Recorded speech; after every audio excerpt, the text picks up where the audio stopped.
Redditors who massively ducked up at work. What happened? I dropped a screw inside the motor of a TGV train.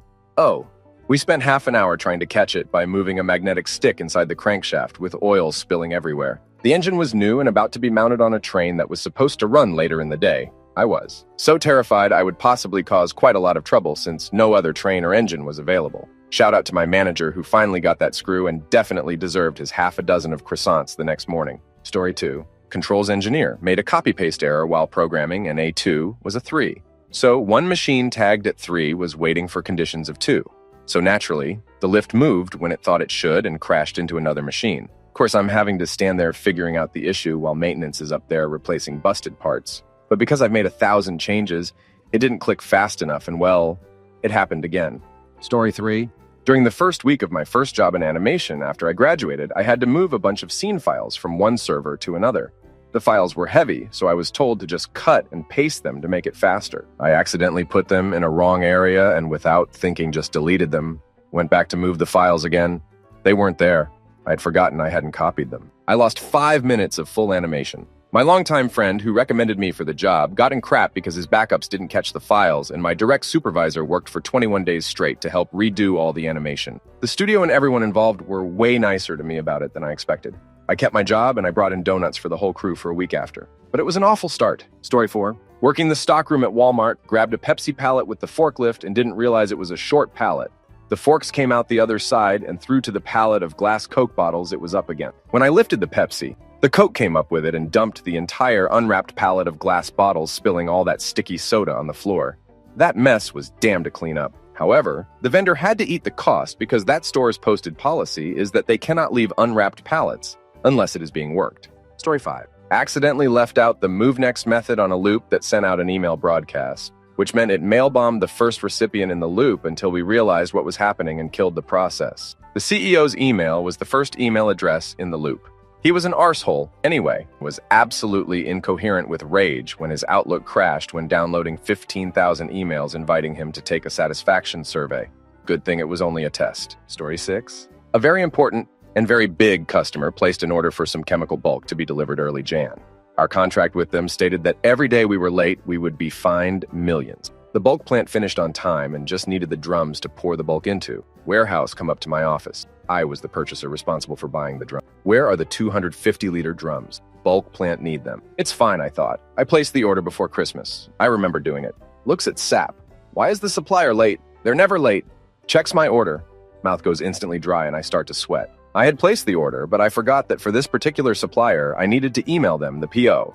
We had just changed the system to allow SAP to auto-email the supplier after we placed an order, but not for this one supplier. I knew this, but must have forgotten.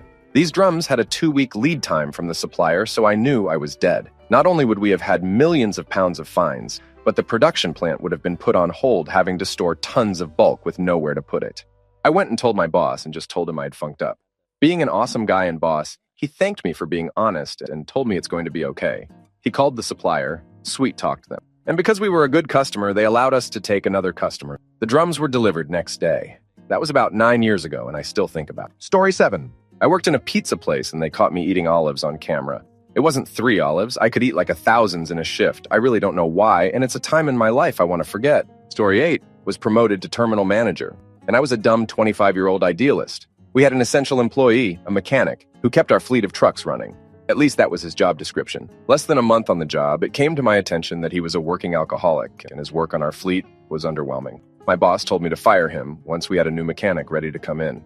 I told the old mechanic that he should probably start looking for new work if he couldn't do the job. Word got back to him through the pipeline that he was going to be fired. I went to a bar with my assistant manager after working 40 days straight, and lo and behold, the mechanic showed up. Long story short, the mechanic attempted to abduct me with his adult son and dump my body in a frozen lake. The whole thing became a large, dramatic bullcrap event that put me in the hospital for a few hours, and we both lost our jobs. Story 9. I was new to SQL and accidentally mailed a list of people with deceased date is not null instead of is null. So an entire marketing campaign was sent to dead people. That eventually led to our marketing tools being hard-coded not to mail dead people, which makes sense. But I was terrified when I found out. Story 10. This was my first real job out of university, so I was early 20s. I had been working at a pharma company for a few months, And a guy, Andy, set me up on a system that the whole company used to catalog documents and updates on substance we sold. My only job was to go, though, and find old substances that we didn't sell anymore and change their settings so that they were invisible to everyone, just to make everything a bit tidier. I had been doing this for 2 days when, somehow, I managed to set it so that the entire database was locked out to everyone in the company, and I was the only person with access. Within minutes, I was getting calls from people all over the world, all very polite. "Hi there, I'm trying to add a record to substances A, and I can't make changes. I can see you're the admin. Can you give me access rights?" I was frantically trying to add people on, one by one, while screening my calls and watching as emails started flooding my inbox. I was panicking so hard, and just as I realized this was not going to work, I was added to a meeting about the system. It was literally me, Andy, and 3 senior managers. I was freaking out. I decided to just ignore the call. Stupid, I know, but I was like 21 and terrified. About 3 minutes in, Andy arrives at my desk. "Gray, we're in a call. Did you see my invite?" I act dumb and tell him I'm just dialing in, but he was very chipper, which made me suspicious. Anyway, I dial in, and the head of tech is monologuing about how he has been saying for months that this software is overloaded, and how any minute it's going to implode on itself, etc. And Andy is agreeing with them, that this is the very reason he asked me to remove the listings in the first place. I listen quietly, and it turns out that they are all convinced the software did this to itself. And the only people who still have access rights are the people who were logged in at the time it freaked out, as opposed to it being just me and the people I had manually added in. As time goes on, it becomes apparent that they all think I'm some kind of specialist on the system. Andy keeps mentioning that I was working on a project for him, and they keep saying Gray can take care of this bit, we'll flag this for Gray. Fortunately for me, I knew what they meant each time. It was like I was listening to a foreign language, and then just when they spoke English, they assigned that a bit to me. 3 days later, they had fixed the system, and in that time, I had removed old users and finished removing the unused substance, which they were still convinced was the reason it shut down to begin with. As a result, I got a bonus, I got a mention on the CEO email for assisting on the crisis, and at my end-of-year meeting, they added the fact that I was an expert in the system to my job description. Not bad for a 21-year-old who was too dumb to process that clicking yes on a box marked, "Do you want to remove all access rights for 100 users?" was a terrible idea. Story 11. I work at a jail. We have things called keep-aparts to keep people away from each other since they may have conflicts on the street or otherwise. I accidentally let these 2 guys go into the same room together. Guy 1 is damn massive. Guy 2 is small and allegedly hit Guy 1 friend and he passed. Guy 2 doesn't know Guy 1, but Guy 1 knows who he is and what he allegedly did. So they go into this room with about 30 other people, and after about 20 minutes, Guy 1 casually walks over to Guy 2 and beats him. Luckily, we stopped it before it got worse, but I still ducked up massively. Not related, but Guy 1 was recently hit by his friend and he passed when they were drunk. Now, Guy 1's friend is in jail. Story 12. Mixed bleach and ammonia. Had to evacuate the restaurant. To clarify, we had a soaking agent for the silverware that didn't know was ammonia-based. And I mixed it with bleach and water, because I figured if I was bleaching the kitchen drains, I might as well use something that'll foam up and take the mildew with it. Story 13. I was a nanny. A little 2-year-old I was watching fell down. I rushed over to her, but she didn't move or blink, just laid on her back motionless. I tried to check for breathing and pulse and pretty much blanked on everything I'd ever learned in first aid training in my panic. She seriously looked dead. I screamed for help. The neighbors came running. I told them to call an ambulance. The police, fire department, ambulance showed up within minutes. She was rushed to the hospital and a million tests were run. Turns out she barely even had a bruise, no concussion, no seizure, no injury, nothing. The doctor said she probably just got scared and froze, for just long enough for me to lose my crap. Her parents were charged $5 to tell them their child got surprised. Story 14. I was a bartender. I knocked down the entire top shelf, thousands of dollars in liquor. I didn't get in trouble. The boss just built a stronger shelf. He found it hilarious that the only thing I saved was a $6 bottle of slow gin that happened to be on the wrong shelf. Story 15. The chef was angry that day. I was advised by my coworkers to do whatever it takes to get on his good side. I thought, I'll just try to avoid him. He was standing in the cooler taking inventory. Beside him were the 5-gallon containers of prepped food. I sneaked in and tried to quickly grab the ranch container, but in my haste, I nudged another. It was the French onion soup, all 5 gallons of it, on his pants and shoes. Yes, he was upset. The prep girl was upset. I had 10 minutes till lunch service started. I have no idea how I'm still alive. Story 16. I worked in a nice steakhouse. First week, I accidentally put salt in the sugar bowls and sugar in the salt shaker. Customers started to complain about their sweet steaks and salty coffees. We had to pull all the salt and sugar from each table. My last day as a waiter. Story 17. Very first tech job as a youngin'. And I forgot to verify if someone had backed up files before a clean OS install. Lost the guy's Outlook archive files with 10 years worth of conveniently stored and important email. Apologized and sheepishly turned the issue over to admins. Story 18. Not me, but my dad. He used to be a microbiologist and was working in a hospital with a tray of test tubes containing some kind of pseudo-rabies. He went arse over tit and spilt rabies everywhere. He's an accountant now. Story 19. I had an important meeting that could eventually lead me into a huge promotion. I kid you not! I zipped my zipper onto my junk after taking a piss in the bathroom, and it damn really hurt. Not as bad as that Ben Stiller movie. But trust me, it was not a good situation. I actually went to a local pharmacy to grab some Advil to hopefully ease some of the pain just to get through the meeting. Just to clarify, this happened in the bathroom at my office about an hour before the meeting. Story 20. A customer got the best of me. I worked upper-level customer service for an Australian winery conglomerate that shall remain unnamed. They owned a bunch of exclusive brands, but only had a team of 6 or 7 customer service reps to service them all. 2 of us got paid $1 an hour more to be upper-level customer service and take escalations, which is fancy talk for get crap on by the wealthy. A customer from their top brand made an online purchase, which we shipped immediately. He decided he was upset about that, as we should have read his mind and known he wanted it 3 months later. Anyway, he called me a retard, so I canceled his order, his wine club membership, and deleted his customer profile. I was not let go due to them literally needing me to keep the department running. Story 21. Concessions at a movie theater. I was making popcorn, but I had learned that if we used a bit more seasoning and oil, the popcorn tasted insanely better. What I didn't know was the popcorn machine had broken earlier and wasn't stirring the popcorn anymore. So after I had made a new batch and no popcorn coming out, I decided to check on the machine, and a hot glob of oil flew into my eye, started cussing and screaming in front of a whole bunch of customers, and got rushed into the back to wash my eye out. Story 22. Not me, but I worked at a place that made wiring harness. Dude's 4 this day. He's running the wire cutting machine. Suddenly says he's sick and leaves. Never came back. He absolutely messed up everything on the cut. What's sad is he wouldn't have been fired, or even been in trouble. He didn't have to leave. Story 23. Chemistry teacher here. On my first day of teaching, I set my classroom on fire after some unfortunate incidents involving sodium, water, and a glass tank. The problem was that the glass tank was too big, so the hydrogen gas got to build up to a decent amount. Then suddenly, kaboom! The glass tank exploded.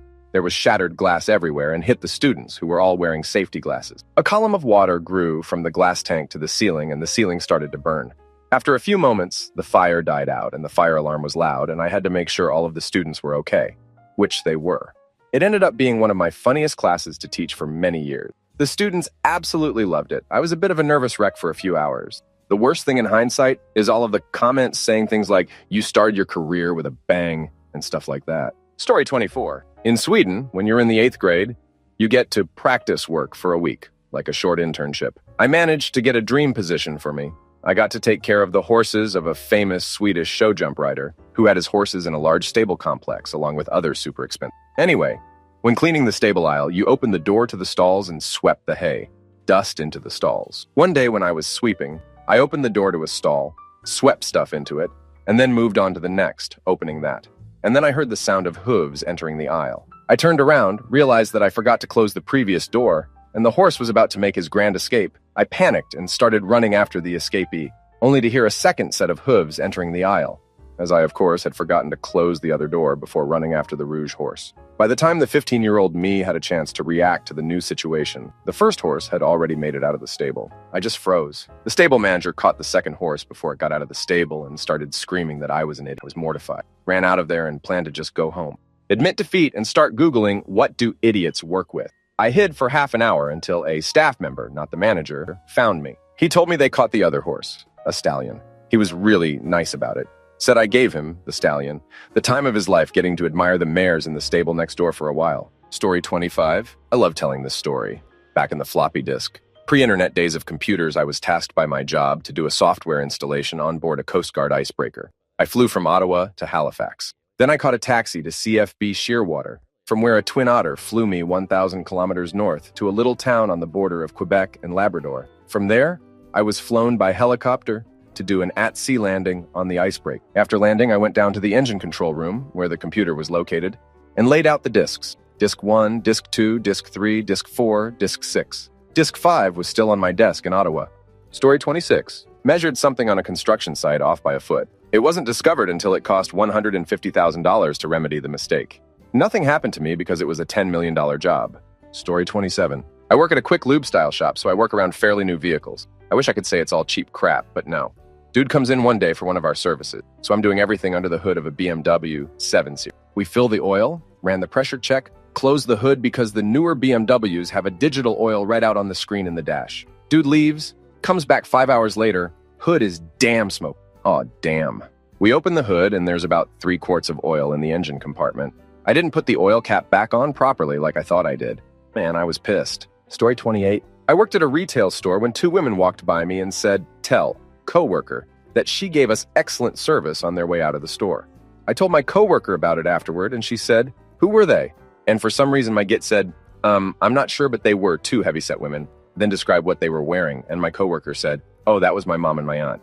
I have never been more embarrassed in my life. Story 29.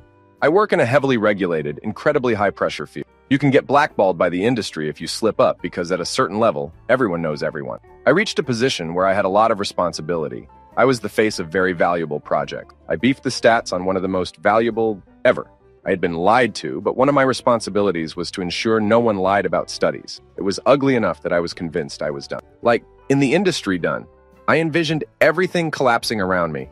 I was already battling mental illness. This sent me to the hospital with suicidal ideation. I stayed for a week. I missed a month's worth of work, which was torture because I was used to having complete control over everything and never missed a day. Often lost vacation. I got back and found that news of my mistake had hardly traveled. A few engineers had rendered the project ducked up beyond all reason. It literally could not proceed because of what they'd done. I went back to the hospital for therapy pretty regularly for a while.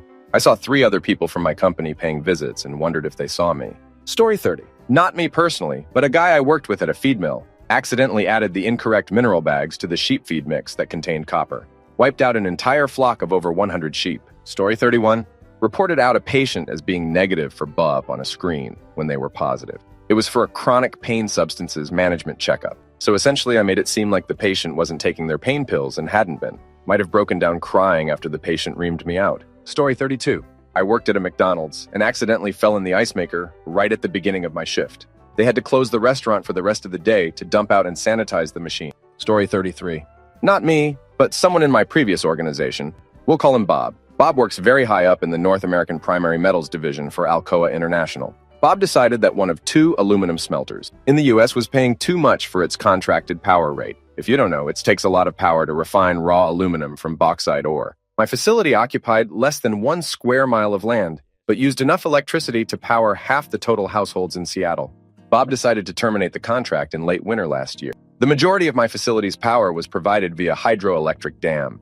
In winter, water freezes, thus flowing through the dams. Much slower, and yet power demand increases as people try to keep their own homes warm. The weekend after Bob killed the power contract, a cold snap hit our area for about 3 days. What should have been a couple $100,000 of power for that weekend ended up costing us more than $20 million, as all excess power needs were paid at a premium. About a year later, our facility is upside down in a few other areas because of mismanagement. But it all started with Bob cutting our lifeline. Here I sit today unemployed, as the facility was deemed unprofitable, and a majority of our workforce was forcibly laid off 2 months ago. 700 direct jobs. Thousands of other areas impacted from the loss of this facility, and literally millions of dollars taken out of our local economy because Bob went against 60 years of common ducking sense. I hate Bob. I'd like to meet him one day. Story 34. I used to work prep at a fairly large chain restaurant. One day, nearing lunch, I decided it would be funny to play a prank on the line cook who was by himself for the next 30 minutes. I set all 5 of our microwaves to go off at this. Only problem is they were empty, and I set them all for a minute each. They all caught fire.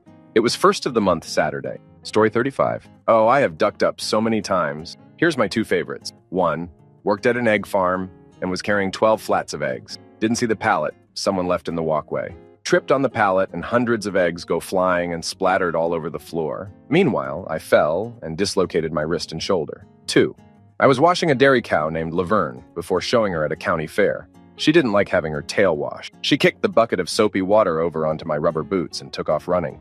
I grabbed both sides of her halter, but my boots were slick, and she basically ran around the washing area in circles with me hanging onto her head, while my tractionless boots acted like water skis. Of course, this happened in front of crowds of people who started laughing. Finally, I lost my grip and sat down in a puddle while Laverne ran toward a little boy holding a scone. He dropped the scone and ran, and Laverne ate his scone. I got night barn duty for that.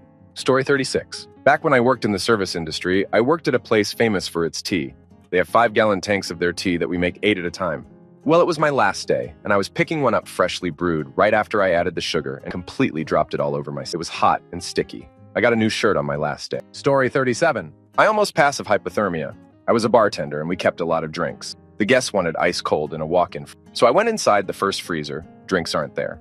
Then from that first freezer, you walk in the second one. I forgot to put a stopper so the door won't close. I was freaking out, getting colder by the minute. I screamed, but no one could hear me. A coworker came in to check on me. He thankfully knew where I was. Story 38. I used to work at a phone store, and we dealt with a lot of contracts. A part of the process was an ID check, and a college of mine forgot to do it. He gave the lady 2 brand new iPhone 7s. They just came out that week. It turned out to be fraud. He got in a lot of trouble, but they let him off with a disciplinary. Story 39. This wasn't my duck up, but I was a spectator to this glorious moment of destruction at the worst possible time. Worked at Best Buy. All the TVS were stocked in the warehouse on the top shelf, upright and neatly organized like books on a shelf. It was super easy to find which make and model of TV we were looking for because they were all organized alphabetically by manufacturer, then by size, model number, etc. 1 week before Super Bowl, everyone buys TVS now because they'll just return them after the Super Bowl for a refund. Free giant TV for the biggest game of the year. Also, pro tip, shop for new open box TVs after the big game. They have to be discounted because they were opened, but they are brand new, only used for several hours max. So it's busy, as always. Home theater is blowing up with requests for help, but I was busy by myself in gaming. Cue my lunchtime. I eat and spend the rest of my break chilling with some of the dudes in the warehouse, also on their break. TV selection is looking thinned out, lots of gaps between TVS. The racks they were on weren't exactly high quality, and they rocked with every gentle nudge. One of the warehouse guys is up top, walking around on the rack, trying to organize the TVS to eliminate gaps and condense them all into one big clump. That's when someone said it, and jinxed the whole day. They look like dominoes. Almost immediately, the guy up top pushes one of the TVS too hard and bumps the one behind it. This is when the world went into slow motion for all of us. It tips, hits the next one, that one tips, so on and so forth. What's worse is that in his attempt to catch up to the event, the guy up top is rocking the rack, which is making some of the TVS slide off the side, and the rest are rocking to the point of almost tipping themselves over. The whole thing was over in a couple of seconds, but it felt like hours. Nearly every TV we had in stock had either been tipped and maybe damaged, or got hurled from 12 feet up and definitely got damaged. The last TV in the domino chain was right on the edge of the rack, and when it got hit, launched onto the floor and slid out the open truck bay, falling another 5 or so feet outside. When our GM came over, we're all standing there just taking in the majesty of the event we just witnessed, and the aftermath with this poor dude standing on the rack, probably thinking the GM is going to hit him. GM looks everything over and is eerily still and silent. Hand over his pursed lips, curled tightly into a frown. He closed his eyes for a second, removed his glasses, and starting rubbing his eyes. Then he bursts into laughter and keys up his microphone on his walkie. Home theater, I've got some good news and some bad news. Good news, you're pretty much done selling today. Bad news, doesn't look like you're making revenue. A few of the HR guys come over to see what he's talking about and what the noise was. Meanwhile, all of us are now laughing hysterically, including the dude on the rack. No one got hurt, right? We all said no. Well, this is why we have insurance. Let's start opening these up and seeing what we can salvage for open box sales. Story 40. Worked at a terrible fast food job, got cussed out one too many times in the same day, by customers and a coworker actually, and ended up saying damn you to a customer after he said it to me. Got fired the next day. Story 41. I gave my log and information to a phishing scam because I didn't notice the email domain was slightly different than our actual one. I decided to worry about it the next day because I already left work. But then I got paranoid and decided to go back and change my password just in case someone tried to use my account for something. The problem was that I take the train home and have to walk about 15 minutes to get to the station. So by the time I got back to the office, it was almost empty and my face was really red because of how hot it was when I was walking. Of course, my supervisor still happened to be there and he was pretty surprised to see me back that late. Story 42. Doing an impersonation of my boss, and the other employees were cracking up because I was so good at it. Then, he was suddenly standing behind us. He never liked me after that. And 2 months later, I was one of 4 people who got laid off. Story 43. I had a temporary moment of insanity and jumped out of my boss's work van while he was driving it. Smashed my head on the road, nearly bled out. Ambulance drove me to the hospital. We're still good friends. Basically, what caused the temporary insanity is that it was really cold out. And he had the heat up insanely high in the van to the point where the air quality was crap and hot. And I basically couldn't breathe. We were both wearing heavy coats, too. I wanted to open the windows to get some fresh air, and he wouldn't let me. I told him I needed to get out of the van, and he didn't give a crap. He told me we're heading to the job site. I warned him 3 times that if he didn't park the van, I was going to jump out. He continued to refuse to park, so I kept my word and I jumped. Story 44. I used to work at a company that organized festivals, art, music, literature, etc. We were in the midst of organizing our annual literature festival. In the weeks leading up to it, everyone kind of pitches in with everything. We had created gift bags for the writers who would be presenting talks, workshops at the festival. These were some lovely gift bags, too. Lovely bottles of wine, L'Occitane skincare goodies, scented candles, books, literary magazines, etc. My team was in charge of putting the gift bags together, and we had a massive storeroom in the basement of our office where we were keeping all the gift bag things as they were delivered. It was a super hot Friday. There were storms predicted for the entire weekend, and my supervisor asked me to close the windows in the basement before I locked up for the weekend. I told her I would, but I completely forgot. You can see where this is going.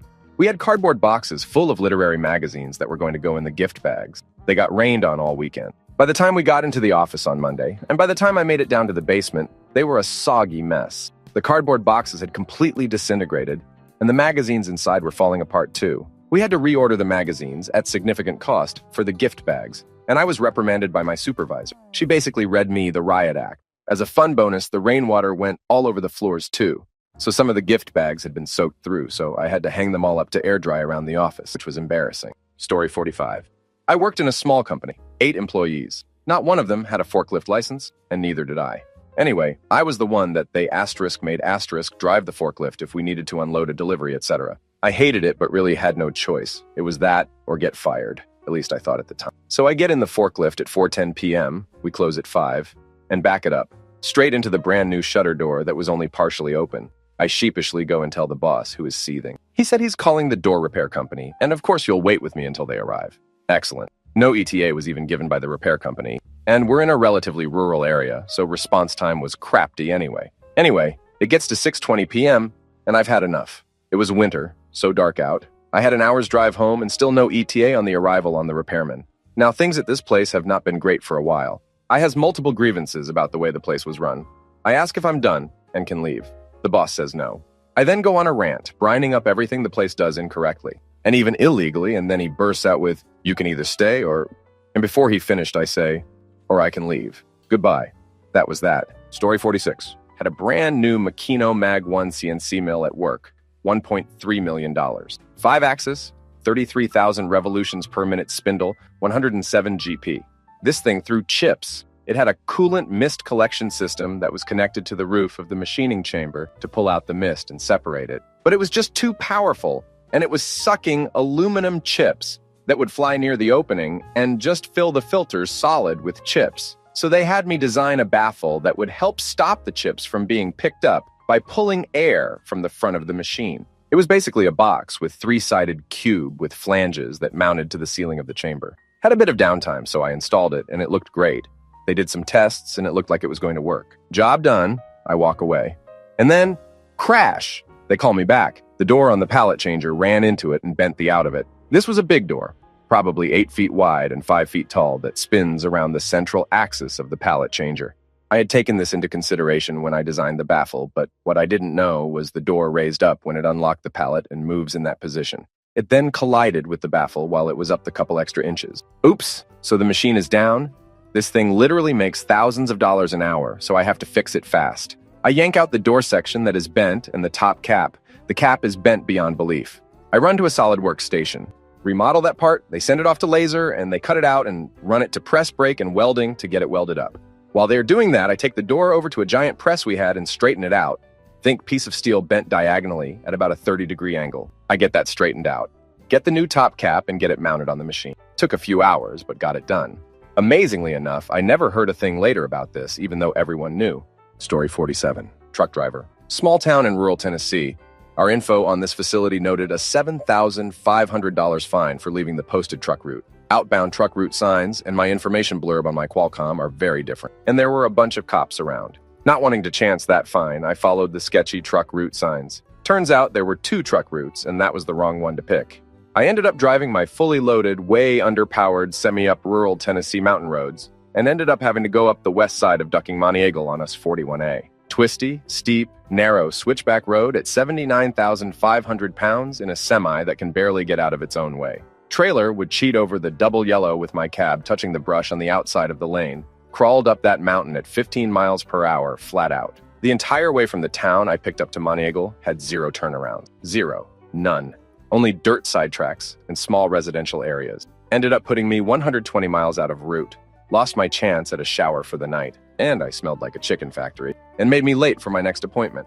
Oh, and I checked later what the truck route was supposed to be, and found out that $7,500,000 fine was actually only a $75 fine. Another duck-up was. I managed to drop a loaded trailer onto my drive tires, and it had rained, but the top layer of gravel was dry, dropped the trailer, and between me pulling the pin and getting in the truck, the right landing leg broke through the ground. When the trailer took its own weight on the legs, it immediately sank into the ground and landed on right rear tire, pinning the truck. It took about an hour of cranking, lifting about 30,000 pounds half an inch, locking all the drive wheels together, turning off traction control, and then flooring it in reverse to pick the trailer back up with the truck. Glad I didn't have to call a tow, though. Story 48. I at least partially blame my employer for this, but they fully blamed me so. I briefly worked for the city zoo. We used carts that were basically an ATV with a dumpable bed on them for cleaning enclosures. Zoos are large, so we also used them as transport. We had one with a known wonky parking brake. Maintenance had refused to replace it for months. One day I had to park it on an incline. I kicked it after parking, didn't budge. I turned around at least 3 times as I walked away to make sure it was still not going anywhere. 5 minutes later, I come back to hysteria. Naturally, as soon as I was gone, it had rolled down the hill and taken out half the fence to the camel ride area. Knocked some lady over. She was fine. I think she had just been knocked off balance versus full-on hit by it. My manager wasn't mad at all. Maintenance finally gave us a new cart, but I still got written up because protocol. Story 49. Years ago in undergrad, I worked in a lab and had an incident. I was there at 2 a.m. on a Saturday morning, fixing and staining cells, prepping them for viewing under a microscope. Part of the process involves utilizing sodium azide. I put the NaN3 into a buffer solution in too small of a conical and screwed on the cap, without thinking. Hydrogen gas evolved, the conical exploded, my clothes caught fire, and EHS wasn't very happy. The pie of the lab couldn't stop laughing. The only serious damage was to my ego. It was sodium borohydride, NaB4, that caused the issue. Story 50. I worked at a car detailing place. We had enormous buckets with taps on the end of them for all of the chemicals we would use to clean the cars. One day before we closed up for the weekend, I decided to do an acid wash on my car to get all of the tar off of my bumper and wheels and such. Turns out when I came in on Monday, I forgot to turn the tap off to the acid. Everyone had to wear a mask in the place for a couple days because of the smell. With the hole in the ground, I evaporated, and the cost of all of the acid I wasted took a few paychecks to replace. Story 51. Not a duck up, but rather fixed something that discovered a duck up. I moved into a logistics position at a company. We sold bicycle parts and bought a lot of it from overseas, like China or Europe. It was my job to get it from there to our warehouse. So I get into this position and I start getting customs documents that outline what we are shipping and the duty, tax, you are required to pay. Let me explain some background. Everything you import from overseas has an assigned duty, tax, to it. And it's your responsibility to figure that out. Ballet shoes can have a duty of 12%. Wheels can be 10%, etc.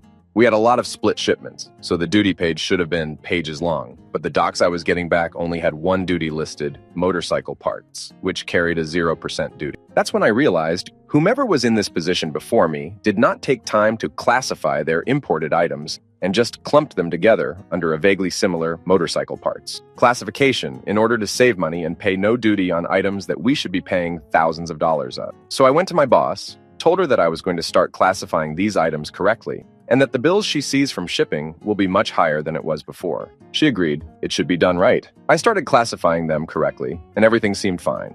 Well, customs must have noticed that we were suddenly paying so much more for our shipments and launched an investigation. Our warehouse was raided, and we were ordered to go back through the last 5 years of shipments. Apparently, this had been going on for years. The company ended up paying $3.5 million to the US Gov for back duty and fines, all because I fixed something. Story 52.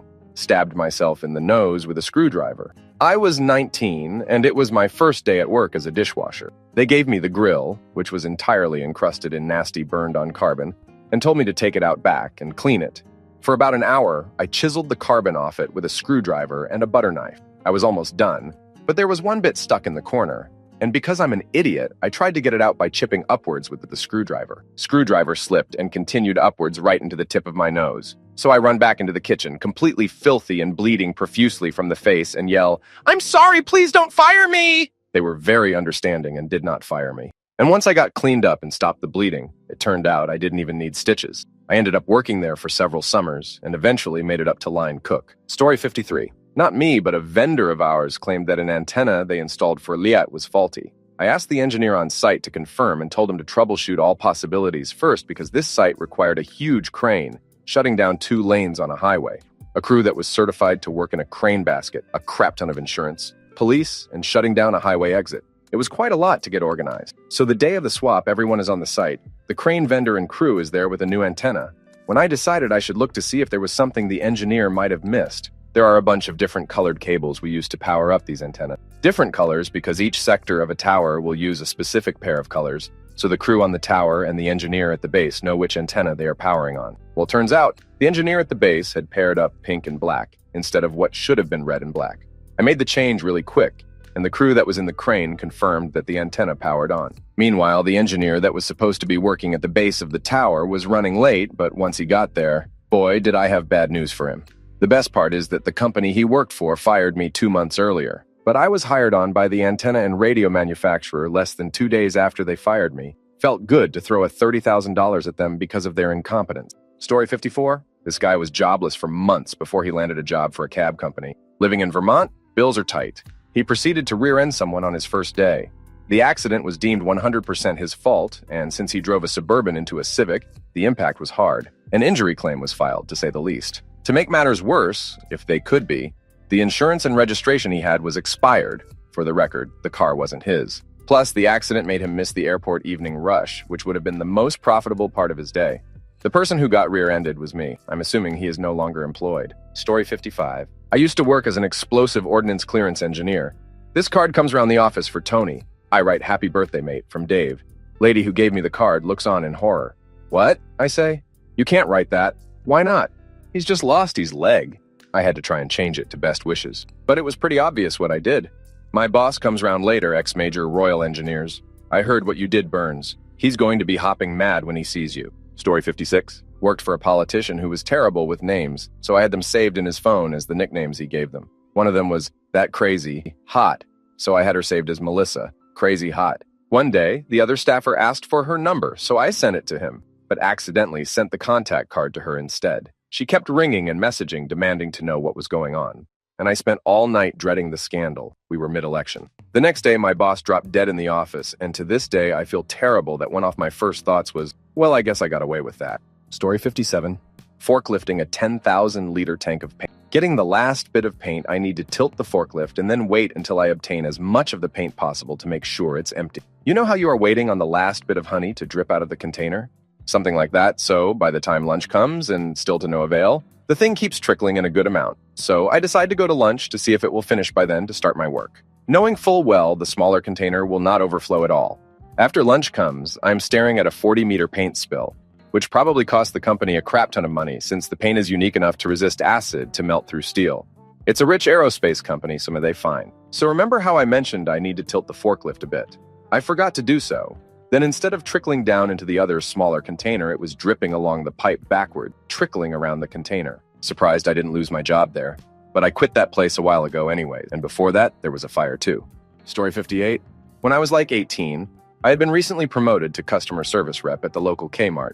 I got a call asking for security, but has been told earlier that there was no one working in security that day. So I said something like, "Sorry, they're not available right now," and they ended the call. Later that day, about an hour before close, someone broke into the back of the store and stole a bunch of stuff from the technology department. I think they got a bunch of laptops or tablets. The next day, my manager's boss called me into his office and told me that because I insinuated there was no security on site, that I was responsible for the break-in. I think it was bullcrap. They never sued me or docked my pay or anything. If I'd been braver when I was younger, I would have asked, why was there no security in the store to begin with? Story 59. Once worked in a small cafe, I was given an order for bangers and mash, so that's what I cooked and sent out. A few minutes later, an angry gentleman came up, threw the food at me, screaming, "Why wasn't it vegetarian sausages?" My only response was that's not what he ordered. Even the receipt showed it wasn't veggie sausages. Turns out the staff who took his order forgot to put it through the till as the vegetarian bangers and mash, and didn't say anything to anybody as she went home.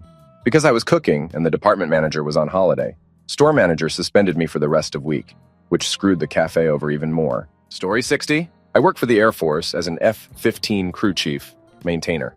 We often have to tow jets back and forth to various places, and usually one of us has to ride in the cockpit in order to slam emergency brakes in case the tow bar snaps. Well, that happened once while I was brake riding, and since it almost never happens at all, I wasn't paying any attention while I was up there and let the jet go nose cone first into a hangar door. I essentially failed to prevent $675,000 worth of damage, received a very firm pee-pee slap by the base commander, was relegated to Charlie work, and damn near lost a stripe. People like me are the reason you pay so many taxes to fund the defense budget.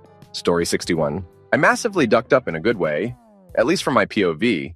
I took a part-time job as an assistant to a debt collector, so my job was to film all the meetings with debtors and write down all the stuff like how much they owe and when's the amount due to be paid on presign papers. One of the people who owed money was a 96 years old lady with severe Alzheimer's who was laying in a hospital bed, and the debts were to be paid by her 92 years old husband, who also had some damn crafty disease and couldn't walk. They were in so much crap that I just zoned out and forgot to fill all the papers, and I gave it to them all blank. The debt collector later told me that if I ever left the paper blank, it would basically mean that we told the people they officially don't owe anything. So I just kept my mouth shut and quit the job the next day.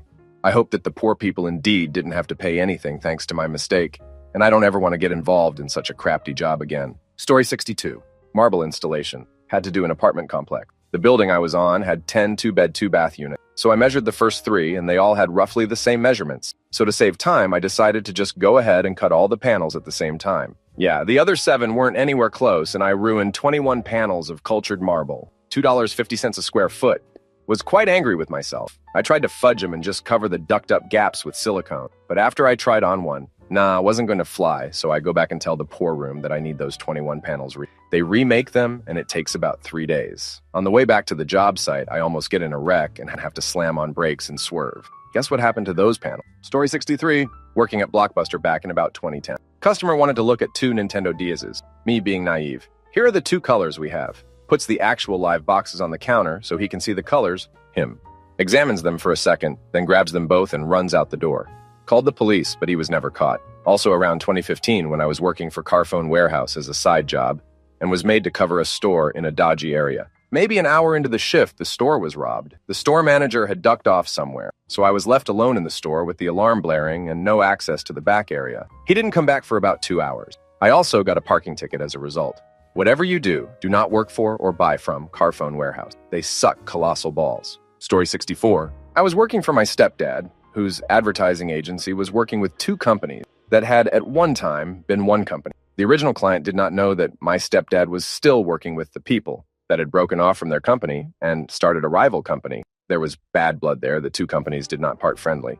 I was sending out monthly billing and of all the invoices to have stuck together. These 2 stacks of invoices stuck together and I didn't notice. I mailed the original client their invoices and their rivals' invoices in the same envelope. If they would have stuck to any other invoices and been sent to anyone else, it would not have been a big deal, but it was not good.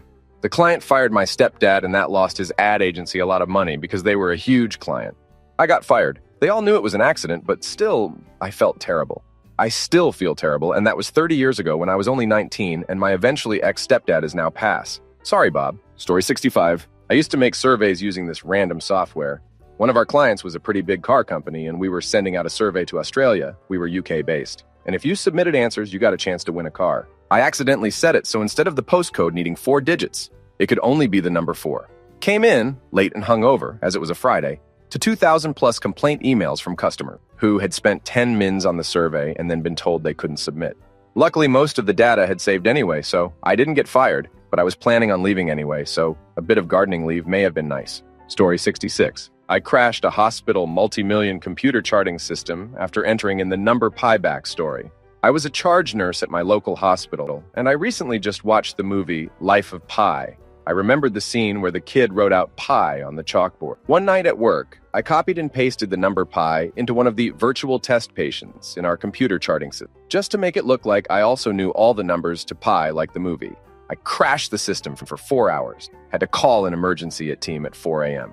End result, I got in trouble, but not fired. I'd like to think having a good standing with the hospital and managers saved my job. I still work for this hospital. Story 67. Accidentally sent a group of preschoolers towards an escaped wolf. I worked in a coffee shop, soft play area inside a zoo. Everyone who worked there were part-time and at college or school. There was little training and a high turnover, so no one knew much apart from the basics, and we were left to it. There was a radio behind the counter. Mainly the zookeepers used it to talk to each other, and we occasionally used it if there was a lost child. One day over the radio, we heard a very loud Tarzan and thought that's a bit odd. A group of small children on a school trip were leaving the building and asked for directions. I pointed them where to go, and off they went. A few minutes later, they came running back, followed by a keeper who started screaming at us why we didn't have the radio on. Turns out Tarzan is the call sign for an escaped animal and a sign to lock the doors and stop guests leaving. Story 68. I forgot to put water in my instant macaroni, and it caught on fire in the microwave. Orange smoke was everywhere, and the fire alarm went off. I pretended that it wasn't me and then secretly cleaned it up when everyone had went home. Story 69. In the early days of email marketing, I sent an email to 1,000 people, inviting them to a free conference. After about an hour, 60% of the emails bounced back, some of them with a profanity flag attached. I was bemused. There was no profanity in the email, and my boss had double-checked the text. Then I looked at the code of the email. I had used Outlook Express to design and compose the email, and I'd drafted it in the junk folder on my desktop.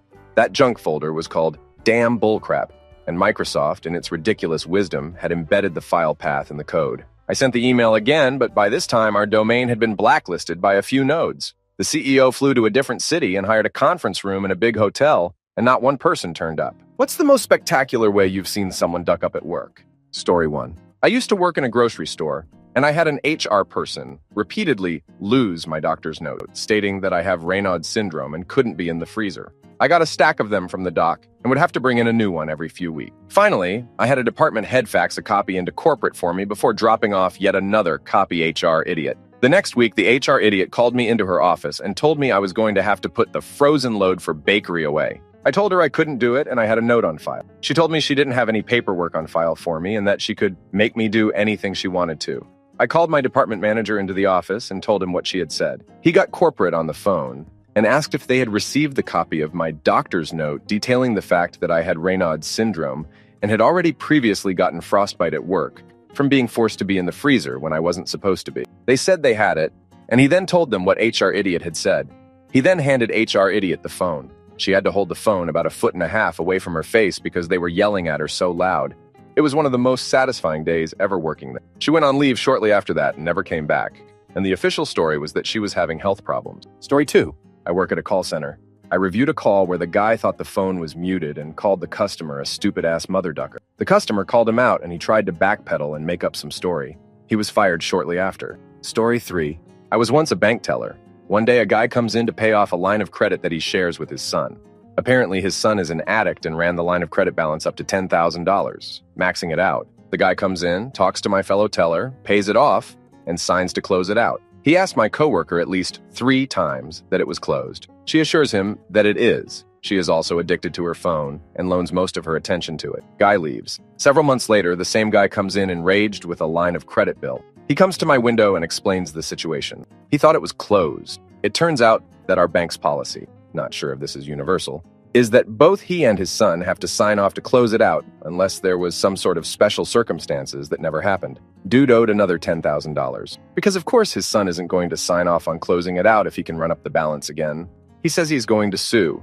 I point him in the direction of someone more qualified than me. My manager tells me he has a good case and will probably beat our corporate bank in court. I'm just a teller. Some days it's good to be on the bottom. Glad it wasn't me that messed it up. Story 4. A grad student was invited into a professor's office for a meeting and was left alone for a moment. There was a pile of cumulative exams on the professor's desk that had just been graded. These are subject exams for grad students, wickedly difficult, and you need to pass 4 to continue in the program. This jackass decided he'd take a look at the stack of exams. Then, upon finding that some of his fellow students did poorly, he took pictures of their grades so he could use them to ridicule them and pass the results around the department. This was a big deal because numerical grades aren't ever given out for these exams, only pass, fail. And also it's a pretty big FERPA violation to distribute others' personal academic information like that. He was found out almost as soon as he sent the pics around, and was dismissed and forbidden from campus immediately. Someone else had to pack up his desk because they were that serious about him never setting foot in the building again. Story 5. I used to work at Popeyes, this fried chicken chain. It sucked, and I eventually quit. A week after I quit, the night crew decided they didn't feel like putting the boxes away from a truck shipment. Someone could deal with it next day. A few days later, and several reports of food poisoning later, they got in a load of trouble. Boxes were full of raw chicken. So glad I quit. Story 6. I'm a welfare caseworker. A few months ago, I got a call from a client wondering what was going on with her case. Read the case comments and found that one of my more intellectual coworkers shut down this case and assessed a 5-year overpayment on this client for her cash aid, basically saying that all the aid she had ever received was fraudulent and she needed to pay it all back. Her reasoning? There was a glitch in the system that made this woman's child show as a resident in a different county, rather than following established protocol and calling this woman, or ordering a fraud investigation from our literal unit of full-time investigators, or anything else that would make sense. She went out of her way to make this woman's life hard. For the record, I called the other county, and the worker I spoke with confirmed that the child was no longer a resident. His father had reported to them that the family was moving to our county 5 years ago, and they'd been trying unsuccessfully to update his county residence ever since. Because I caught the phone call, I had to unduck the case and close out the overpayment. Story 7. Guy drops a glove in a deep fryer, sticks his entire hand in it before realizing it's on and set to 350 degrees F. My current job is a lab technician at a major university, and we had a new guy unplug the small minus 80 degree C freezer full of recombinant DNA because he wanted to charge his phone. Story 8. A coworker received a promotion and a large raise. They were told they should thank the CEO as he initiated the entire promotion. My coworker went on a rant about not asking for any of it, so he's not thanking anyone, and it escalated from there. By the end of the day, he was fired. My coworker actually turned a promotion into a termination. Story 9. Worked in a single-story cinder block office with parking spaces out front. There was a big window that overlooked the parking lot. We had an older engineer, early 70s, that worked there. He pulled up one morning in his parking spot and must have gotten the brakes and the gas confused. He drove the car right through the window, taking out some of the wall with it. I can still remember seeing him gripping the steering wheel with this terrified look in his eyes while he kept slamming on the gas. The car must have gotten stuck on something because it would just lurch forward and the engine would rev. Luckily, he didn't hit anyone. He retired soon after that. Story 10. Had a guy who was using his brand new Henkel's chef knife to pry apart 2 Sekou tuna blocks that were frozen together. They break apart suddenly, and he puts the knife clean through the center of his hand. He decides the appropriate way to deal with his profusely bleeding hand is to hold it as low as possible. Also had a guy that was dope sick and crap his pants at work. Story 11. Hired a guy with a CDL.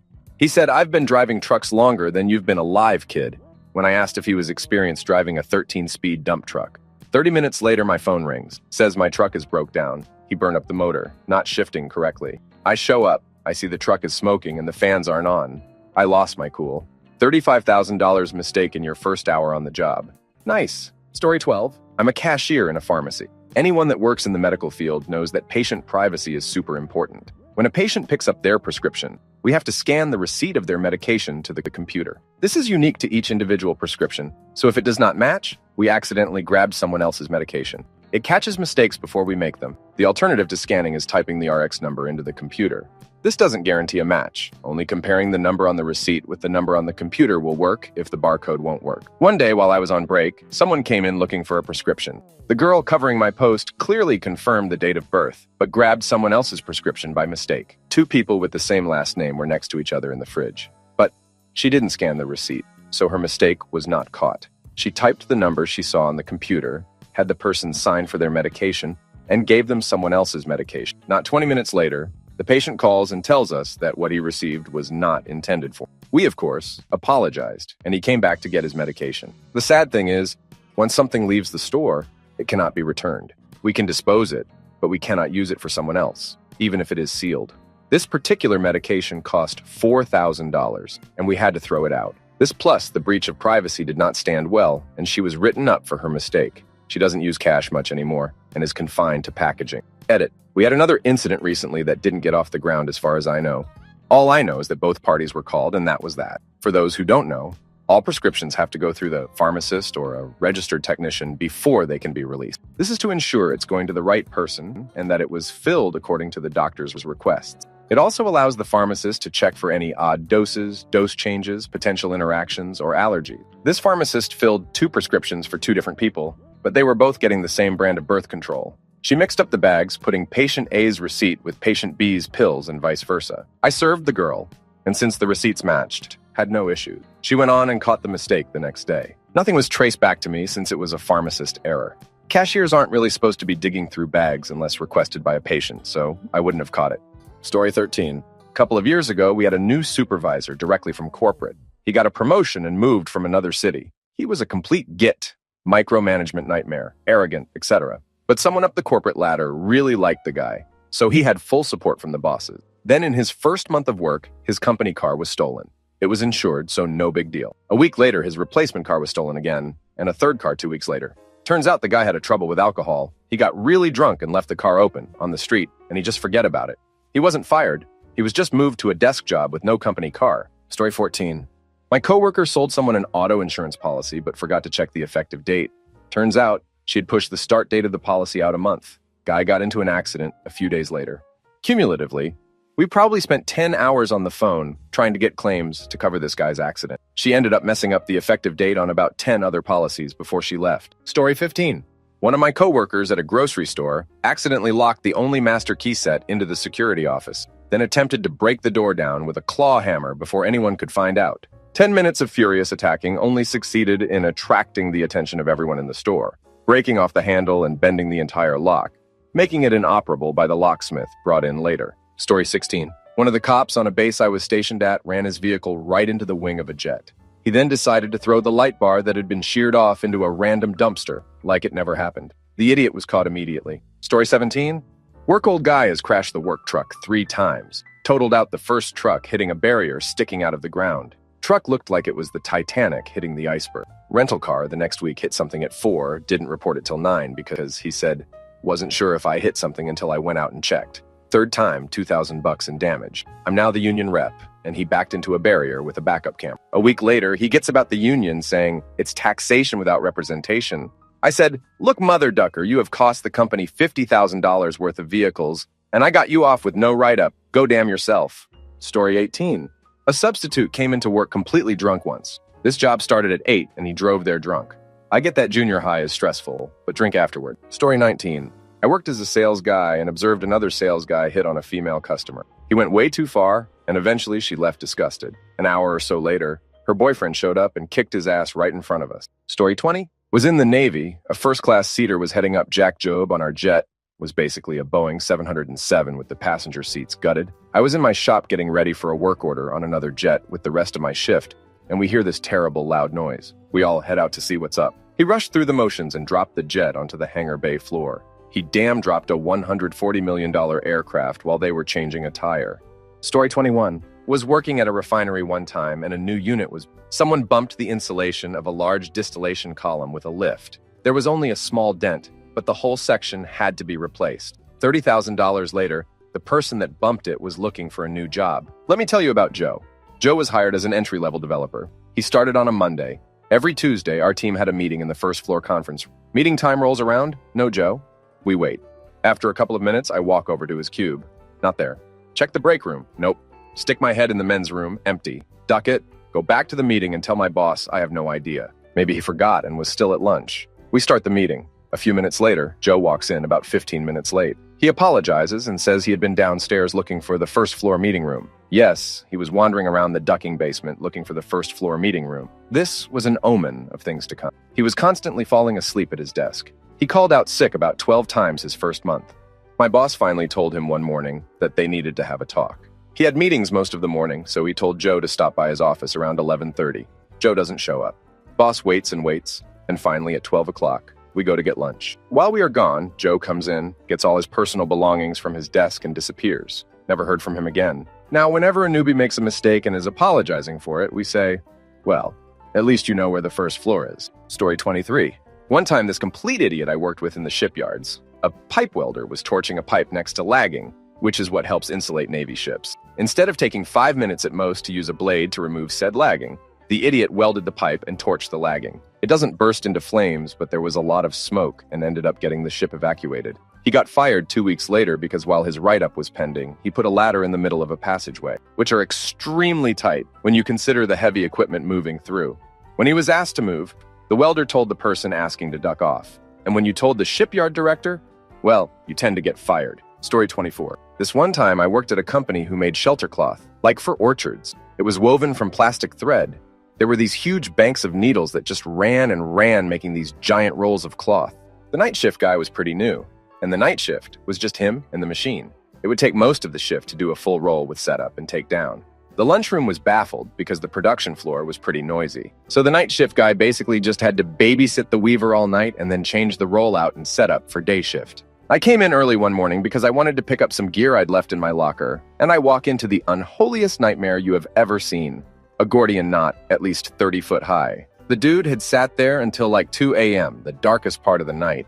Then he decided to smoke in the lunchroom and had fallen asleep.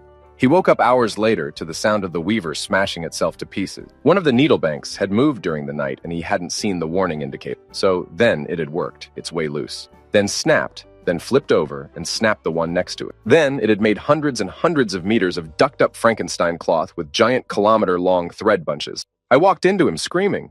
He had woken up 15 minutes prior and had not got past freaking out. I could think clearer than him, so I went and got the big forklift and pulled this huge bird's nest off the machine. He took it way out back of the yard and hid it from view. Then we grabbed some spare needle banks and slammed them in, and likewise hid the busted-up ones in the dumpster. Then we started feeding in a new roll and just got the machine going again when the day shift came in.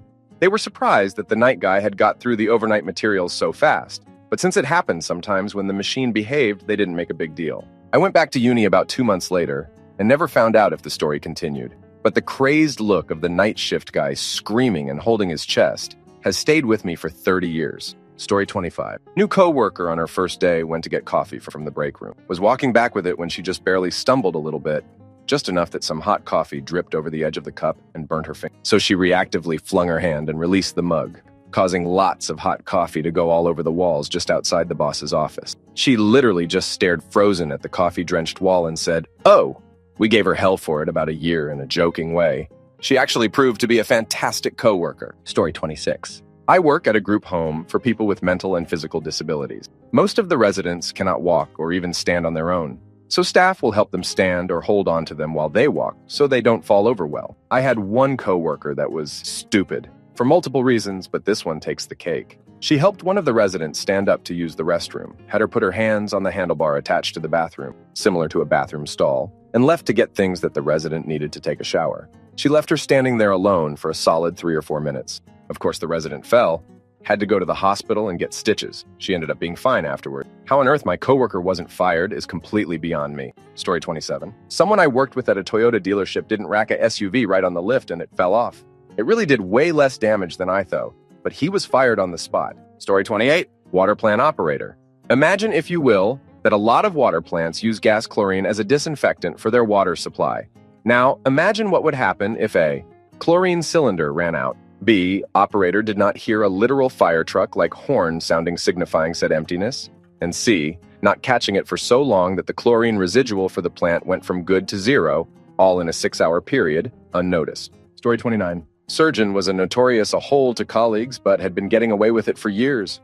One day he was doing a minor surgery on a lightly sedated, mostly awake patient, and said some horrible things directly to the patient, and the patient remembered it. He contested his firing, and the hospital had to go through an arbitration process, but all the other staff in the room corroborated the patient's story and testified against him. And now he's gone, and he deserved to be gone a long time ago. Story 30. I was working at a restaurant, and this guy came in ducked up off substance, working with fresh meats and produce. Had the fisherman come by with fresh halibut, and the dude was starting to prep the fish on the floor. All that happened was he got sent home and came back to work like nothing happened. Restaurants are a different world. Story 31.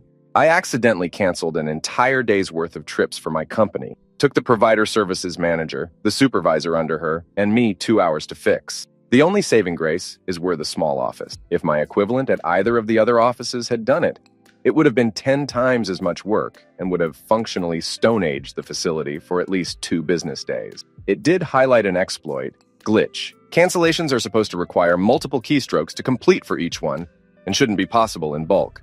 I did 125 with 2 clicks of a drop-down menu and 1 click of a cancel same-day button.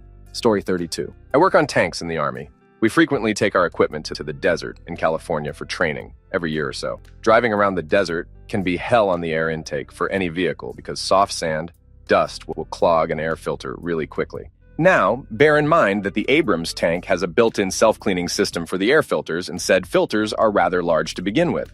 Also bear in mind that unlike most vehicles, the Abrams has a turbine engine. Like an airplane, rather than a piston engine. Now imagine what would happen to an airplane engine if you started it and ran it on the ground in the middle of the desert. It would basically suck up tons of sand directly through the engine itself, as if the sand was just air. Yeah, not healthy. Anyway, a couple years ago, we were out in California, and one of our tank commanders thought, we should clean out our air filters. No need with the self-cleaning system, but he's dumb, and has his guys pull the filters and bang out the dirt, sand in them. While reinstalling them, they forget to put the seals back in place. I was completely unaware this event had occurred. A day later, their engine fails. There goes $500,000 for an engine, and 2 days of labor for myself and my mechanics. 8 hours after installing the new engine, it dies again. While waiting for the second brand new engine to arrive, I decided to investigate the cause because at this point I'm ready to hammer someone to the wall for $1 million in repair parts. When I opened the air filter housing, the filters were buried in 2 feet of sand. When I checked the inside of the air inlet of the engine itself, the impeller blades looked like freshly sandblasted steel. They damn near had a mirror finish. When I told my commander I wanted to make the crew pay for the cost of both engines, his reply was, "People make mistakes. It happens. How could they have known?" They had been trained specifically by me about never removing the air filters unless a mechanic tells them to do so because it's bad for the tank. Story 33. A manager was operating a high-rail vehicle on the main line and rear-ended another vehicle. He was not qualified on the He was not expected to operate said vehicle. He was traveling more than 25 miles per hour over the limit. He shortened the truck by 6 inches. It wasn't reported to control, me, until 2 hours after the incident. Story 34. My very first job was at a restaurant, and I worked with my ex-boyfriend. We were civil, for the most part. He was in a hole. And he got his younger cousin a job there. Well, his younger cousin was a total crap disturber and pissed off just about everyone within the first week of working there. Keep in mind, this kid is like all of 15. I worked up front in the restaurant, and he was dish pig. Anytime anyone was in the back and goofing off while working, this kid had to get in the middle of it. And he didn't know how to properly joke with people without it too far, or being a total a-hole and offending everyone. Eventually, it got to the point where people would straight up yell at him and tell him to his face that he should be fired because, 1, he was crap at his job, 2, he was rude and kept wanting to play this "I'm cool, I don't care" card on everyone, and 3, he was not mature enough for a job there. One day, he was taking the hose in the back that you spray the dishes down with and started spraying people as they walked by the dish pit window. He started doing it to a server as a joke, and he laughed it off, but he kept doing it over and over, even though he was told to stop more than once. Eventually, I walked by and he sprayed me and I screamed because it startled me, and this sever saw and just flipped on him.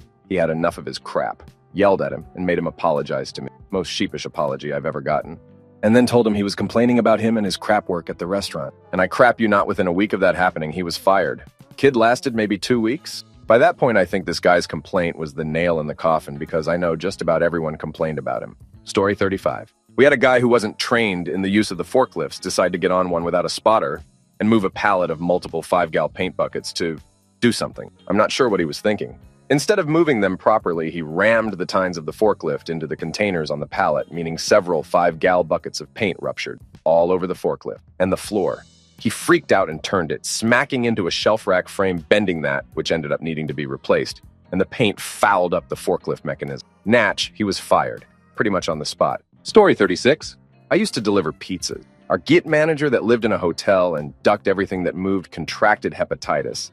But told no one and still came into work. After a few days, he began looking like an overweight banana and was complaining of all the classic symptoms. He was told to go home by corporate while we had to deep clean the store and threw away all the ingredients due to possible contamination. In the middle of us cleaning, he decides to waltz in with what we think may be an escort because he forgot his jacket. I was so dumbfounded that he would do this in front of one of the big wigs that were monitoring us. He was fired on the spot.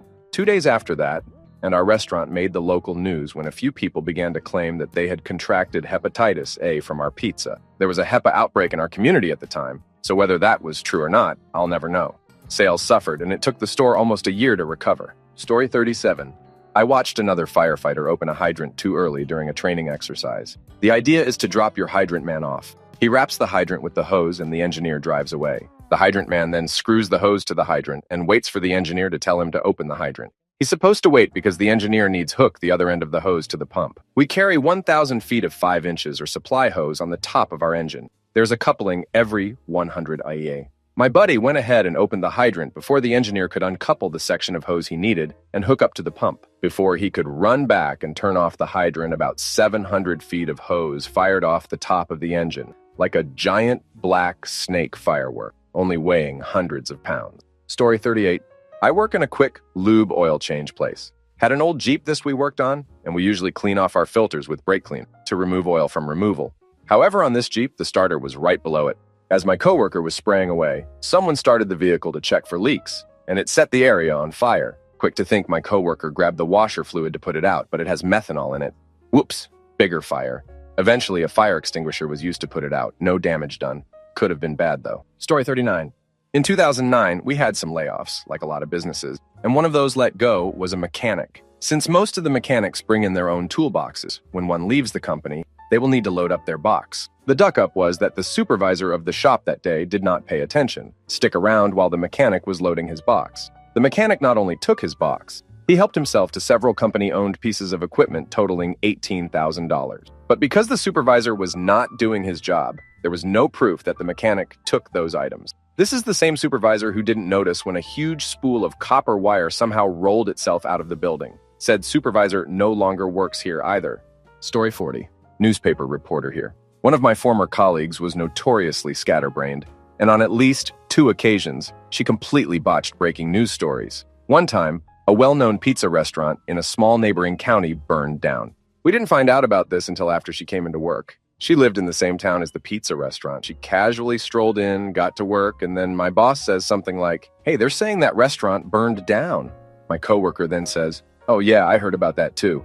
I meant to tell you about it." Another time, a grain truck got into an accident on the highway, spilling grain and causing traffic on the 2-lane road to get extremely congested. Someone tipped us off to it, and as I was getting ready to head up there, she walks into work and says, "Oh yeah, I drove past that when I was coming in. And you didn't think to call us and let us know." And I didn't witness this, but another coworker of mine told me she completely fumbled covering a 4th of July parade. For those who aren't in the news industry, covering a 4th of July parade is about the most simple assignment you can ever get at a newspaper. Literally, all you have to do is take pictures and talk to a couple people. She ended up quitting on the spot after coming into work one day after missing the deadline on a major project. My boss called her into a meeting and it got really heated. I don't know if she was going to be fired or if she was just going to discipline her, but it ended with her storming out of the office while another one of my bosses stood over her shoulder as she cleaned out her desk.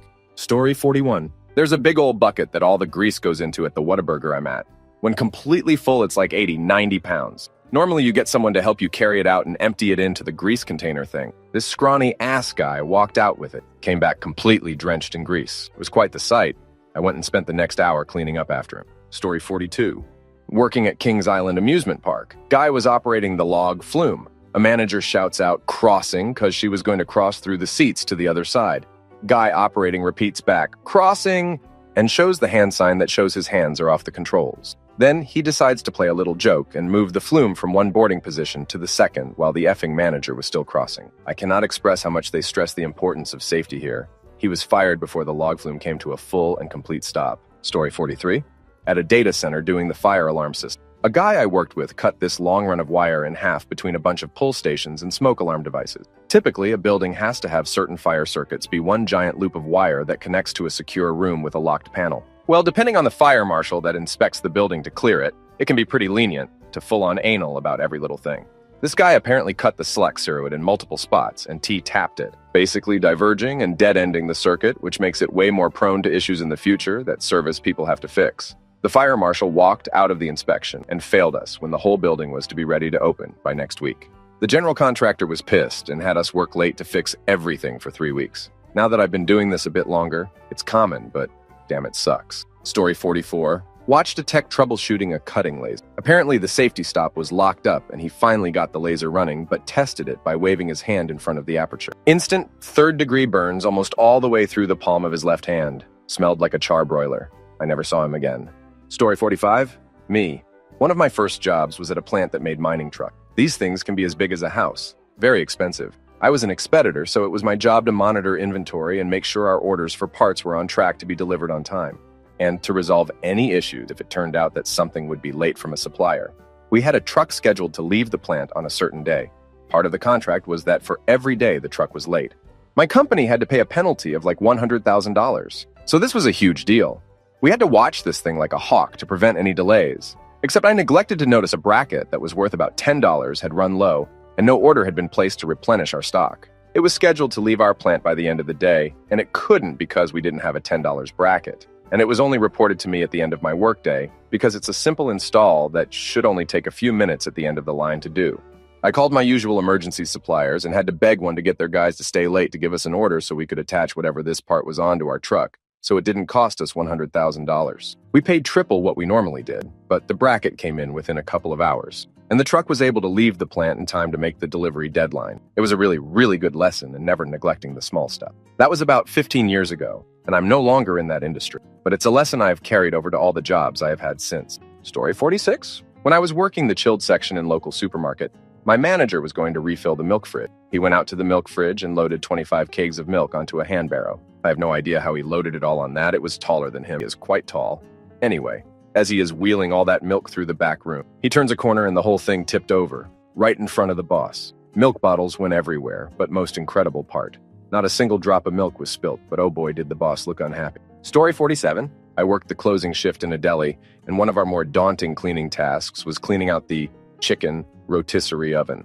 Part of this included pulling out the drip tray from underneath it. It was disgusting. Ranged from clear oily liquid to thick gelatinous pink globs. We had to slowly pull that all the way out and carefully carry it around the corner to the sinks. New guy decided to do it one night, after I had already cleaned all the glass and counters, etc. Only he underestimated how full it was, and instead of carefully turning the corner, he whipped the tray out and pivoted, spun himself around to head toward the kitchen door, and literally flung chicken grease and goo all over everything. He flung that crap like a frisbee, splattered all over the glass cases, the counters, the floor. We were there like an hour late cleaning it all up. He was fired just a few weeks later when he was caught drinking on the job. Story 48. Happened when I was in the Guard. Some of our vehicles were inside of the drill hall. I don't recall why anymore, but for those not familiar with Guard drill halls, they often have a massive garage door setup along one wall so you can move equipment in and out. One of the vehicles was a crane, and when this guy went to move it back outside, he forgot to put the boom down. It took out a huge chunk of the wall. A couple of friends and I had been smoking by that entrance. Yeah, I know, not allowed. And if we'd lingered just a minute longer, the tumble of bricks absolutely would have seriously hurt someone. But being the Guard, nothing happened to the guy. Still a pretty spectacular duck-up, basically destroying a building. I still have one of the bricks as a souvenir. Story 49. I'm a dishwasher at a busy restaurant downtown, my town. I had to train a newbie of 16 years old.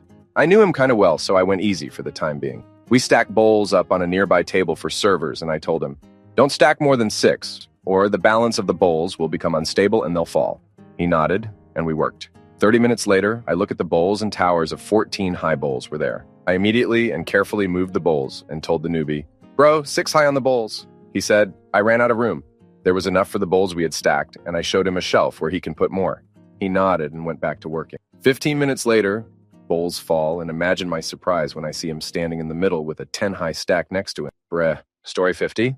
My first job out of college was as a field calibration technician for a well-known biotech equipment manufacturer. I was working a validation job at a very large, well-known pharmaceutical company. I was with my escort, and she had to stop to give instructions to a construction crew working in a temporary freezer room. Basically, the labs these freezers were supposed to be in were being worked on, so they were moved to this unused storage space. Now, most of the time, these construction crews are very professional. This team, however, did not appear that way, especially given that I do not think they spoke English. She told them several times not to touch any outlets in the room under any circumstance, like pointed at them, said "don't touch," and they repeated it back to her. If they needed power, they were to run the extension cord from the hallway. Apparently, they touched. They tried to plug their equipment into one of the empty sockets and blew the fuse. Then they repeated it 3 more times at each of the other outlets. The local alarms on the freezers went off, but because this was a temp location, the remote alarms were not hooked up and there was no backup nitrogen tanks attached. The crew worked the rest of the day through the local alarms and didn't say a word. Freezers were found the next morning well above temp for whatever was inside. Not sure what was in the freezers,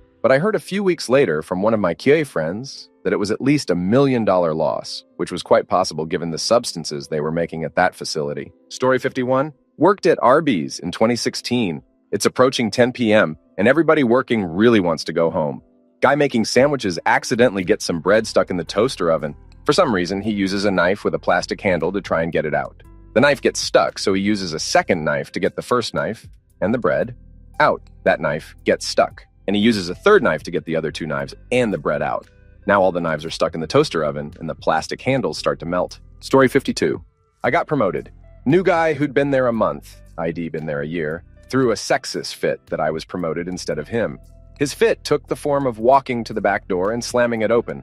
So hard, the automatic closer ripped clean out of the metal door. I was the mod for that shift and terrified. I sent him on break, called my boss, explained the situation. He was gone the next day. Story 53. I was the resident doing a craniotomy for a patient with a brain mass. It's a procedure where a window of bone is removed from the skull. The brain surgery is performed, in this case, removal of the mass. Then the bone flap that was removed is replaced. The mass came out easily enough and we finished up the surgery without any issues. Then my co-resident picked up the bone to put it back in the skull and promptly dropped it on the floor.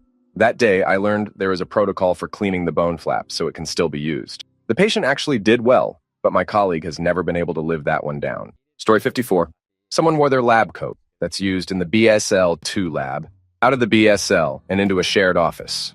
We worked with deadly pathogens. They were promptly fired. This happened before my time at that job, so I didn't actually see this go down. Also, someone stored their syringe, used on animals, sticking pointy end up on a shared shelf in the refrigerator. So if you're not paying attention and reach back behind the syringe, you get stabbed with a dirty, used needle. This happened today.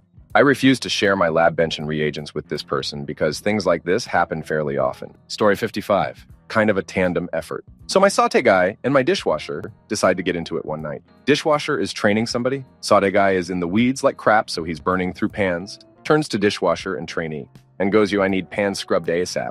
Dishwasher says to trainee, yeah, you can just tell this guy to duck off, and flips off saute guy. Saute guy grabs a blistering hot plate of nachos out of the broiler and, being pretty irritated, chucked the ceramic napalm at the dishwasher. It breaks against the wall and things devolve. The dishwasher tears his shirt off like he's in the WWE, flexes basically all his muscles, which actually dude was ripped, so it was pretty impressive, and bellows across the kitchen, let's rock get. At this point, the whole world stopped on what was otherwise an insanely busy night. After his big reveal, the dishwasher grew confident of what he had just done, and he left. Saute guy got yanked out by the scruff of his neck and sent the duck home. In the end, everybody got fired. Dishwasher for never showing up again, and saute guy for trying to kill someone with a plate of nachos. Always good times in the restaurant. Story 56. We had a girl poke herself with a dirty needle during the first week of her infection control externship. She was being closely supervised by our lead dental assistant, Mary, who has trained dozens of new people. I didn't witness it, but Mary told me that this girl tried removing an uncapped needle by grabbing it like she's trying to open a jar, stabbing herself in the palm. Mary was about to carefully explain the proper way to dispose of sharps, but the new girl just instantly went to grab it before she could tell her not to. Granted, our doctor is constantly leaving out used needles without recapping them, so it's partially his fault for being so careless. But basic common sense suggests that you should not try to grab a used needle. Story 57. First story, working at a gas station in a past life, we had a back room that housed our bibs, utility sink, and mop sink. Apparently one night one of my coworkers was texting his wife, and things got saucy and she sent him nudes. A customer caught him rubbing one out in the back room. Second story, my friend worked retail, his GM was in the store, and his manager left his email signed. On while he went to the bathroom. My friend decided to read some emails and learn some sensitive info, and casually brought it up with the GM. Story 58. I worked at a below-grade, underground-only, waterproofing company. Being the most senior employee at the time, the owner asked me to check up on the new crew who were working on a residential house's foundation. He told me he went out the day before and chalked the grade lines on the foundation, so it would be easy for them to spray the tar on, and just wanted me to make sure they had the right thickness applied as well as proper coverage. I arrived at the site to discover that they did not understand what was to be done and had sprayed from the chalk line up to the top of the foundation walls. I had to give the new guys credit, though. They had to grind all the tar off down to clean concrete, and it took them about a week. They didn't complain once and genuinely felt bad. Story 59. This guy I work with, though it was a good idea to crawl inside an operating installment where truck engines on frames are carried onto a conveyor belt and then onto a lift. He had no reason at all to go in there, and he got stuck and nearly died. Another colleague, who wasn't supposed to be there, seen it happen and hit the emergency stop, which we thought worked. Turned out later that it didn't, and he was lucky that his unconscious body hit a sensor, what saved his life. Another story is this intern who got caught masturbating hiding behind some pallets, but he got caught by a couple of colleagues. And this dude who lost his finger by operating a DC power tool with safety gloves and got rushed to a hospital fast. So fast that they didn't think about bringing the finger with them to sew it back on. So many stories, though. Some didn't end well, unfortunately. Story 60. It was me. I was the lead prep in a large kitchen. I was making a Caesar salad. Easiest freaking thing to do. Well, I didn't pay attention, and the 5-gallon sauce bottle fell off the counter. It exploded and launched like a rocket sideways across the floor until it got stuck under an oven. The entire contents of the bottle had blasted out at the initial explosion site and were left in its wake. As I went around the corner to put up a sign and grab a mop, I stepped on some of the explosion and slipped. I reached out to catch myself and grabbed a broom, fell to the ground and sprained my wrist. The combined sounds of all of this scared my disher that evening. A 16-year-old girl who barely talked and was very sensitive. She put her hands to her mouth and jumped because it startled her, promptly dropping the large stack of plates she'd been carrying, which shattered. Shards of glass slid every which way, some even into my sauce mess. So there I was, laying on the floor in pain, surrounded by Caesar salad dressing and broken glass. When my boss came in to show me off and give a kitchen tour, I didn't lose my job somehow, but scrubbing salad dressing out from underneath an oven was punishment enough. Story 61. I didn't witness it, but I heard stories about it. I work with mentally challenged individuals. Some of them are low-functioning autistic or Down syndrome, but others are pretty high-functioning but with some processing issues or impulse control problems who just need a little extra help to live day to day. A staff at one of our day programs started a fist fight with one of the higher-functioning clients, got his ass beat by the client until other staff intervened, and then wrote a report lying about how the whole situation occurred. Only 7 other staff and a dozen clients witnessed the start of the fight, and all said he was lying. Obviously, he was fired, but as one of his trainers, he put me as a reference contact for his next job. I had 4 or 5 places call me as a reference, and while I couldn't divulge why I had to tell all of them, he's blacklisted from our field for improper behavior. Last I saw, another coworker linked me a local online market site that his wife was trying to sell breast milk to make ends meet because he became untirable in the area. Story 62. I worked at the railroad for a bit.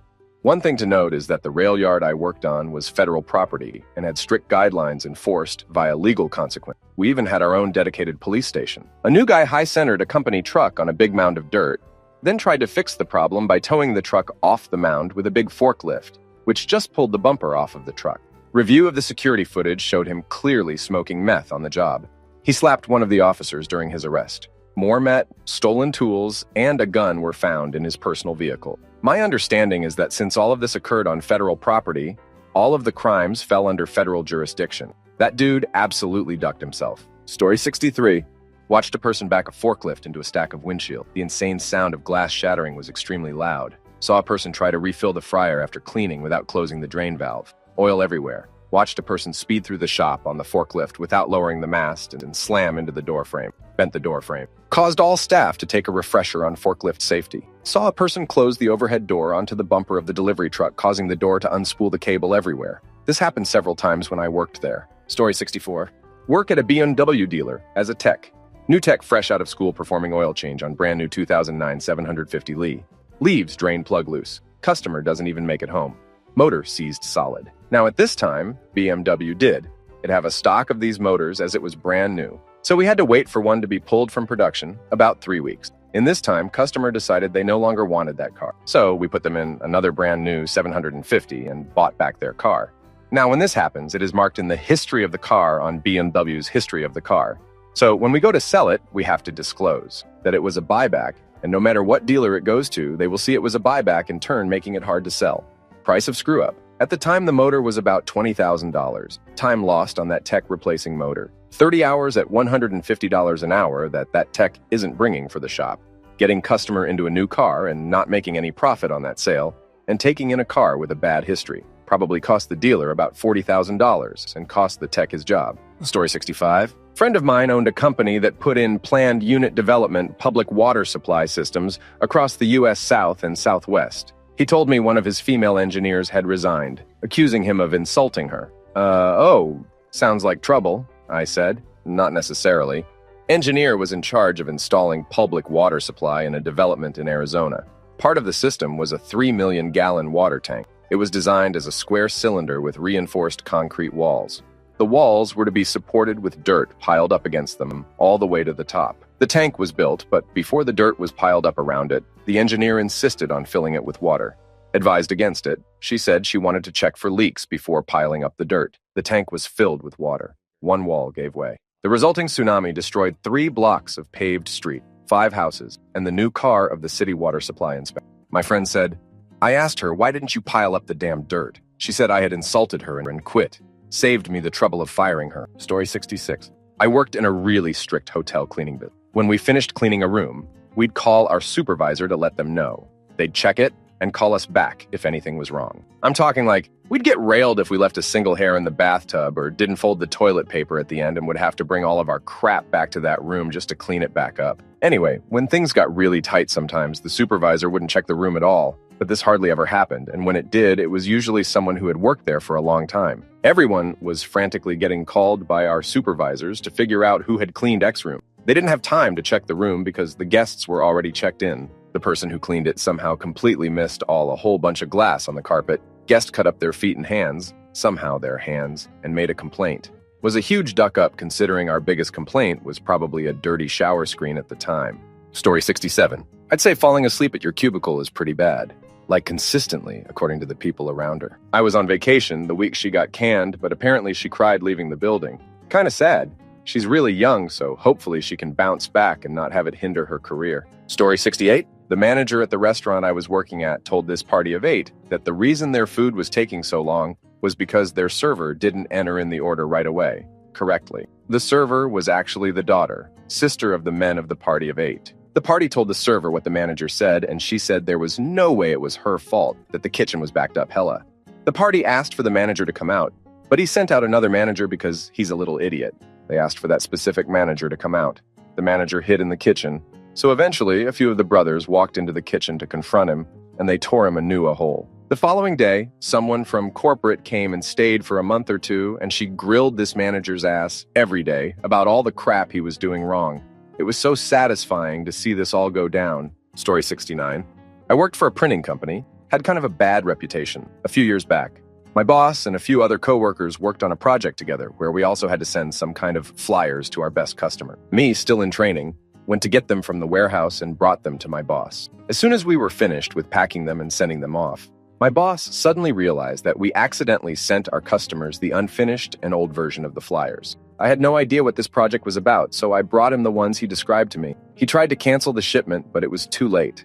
Don't know what came out of it. Only realized that we got less and less customers and had also some really bad complaints on social media and via email. Story 70. Worked as an EMT. We did lots of transports from nursing homes, halfway houses, group homes. We got a psych call to transport a guy from a halfway house to a psych hospital. That guy was flipping out when we got there. He had Hep C, HIV. Cops were there and we got him loaded into the ambulance. Patient was restrained to the stretcher. He hawked a nasty loogie right into my partner's face. Partner took the oxygen tank and smashed the guy right in the face. A lot of crap hit the fan. He got fired. I almost got fired even though I was the one driving.